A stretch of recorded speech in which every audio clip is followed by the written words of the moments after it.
Once upon a time, in a small, quiet village nestled by the sea, lived a young boy named Zane. Zane was known for his bright smile and his even brighter heart. Every day, just as his mother had taught him, he would pause 5 times to pray. He found comfort in these quiet moments, a feeling of warmth and safety that wrapped around him like a soft blanket. His prayers were a special conversation, a way to say thank you for the sun, for his family, and for the delicious dates he loved so much. But as Zane grew older, the world started to pull him in different directions. His friends would call him out to play soccer, the new comic books at the market would catch his eye, and the adventures in the nearby woods seemed far more exciting than his prayer mat. Slowly, almost without noticing, his 5 daily pauses became 4, then 3. "I'm too busy today," he'd tell himself. "I'll do it later."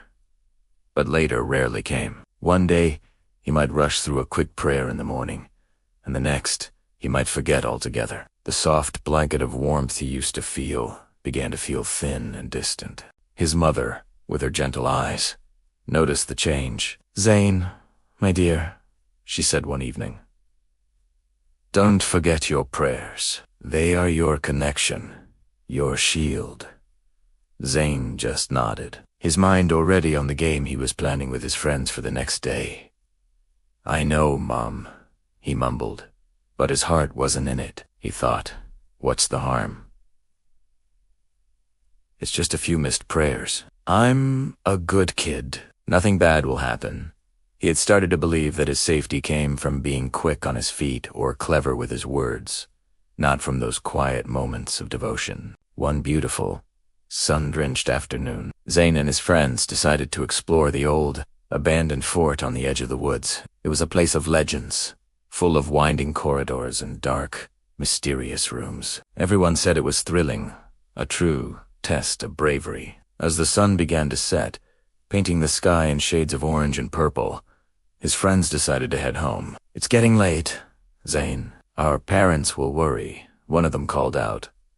But Zane, feeling bold and adventurous, waved them off. "I'll be right behind you. I just want to see what's at the top of the old watchtower." He'd completely forgotten about the sunset prayer. His mind was filled with the excitement of his solo adventure. He climbed the crumbling stone steps, his heart pounding with a mix of fear and thrill. He reached the top just as the last sliver of sun disappeared below the horizon, and the world was plunged into a deep, velvety darkness.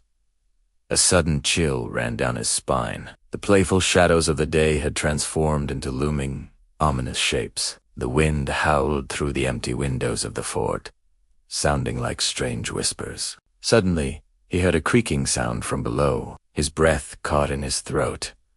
He was supposed to be alone. "Hello?" he called out, his voice trembling and small. Only the whistling wind answered. He started to make his way down the winding staircase, his every step echoing loudly in the silence. Then he heard it again, a scraping sound, closer this time. Panic seized him. He stumbled, his foot catching on a loose stone, and he tumbled down a few steps, scraping his knee. Pain shot up his leg, and tears welled up in his eyes. He was alone, hurt, and terrified in that moment of pure fear. As he huddled on the cold stone steps, a memory surfaced. His mother's gentle voice.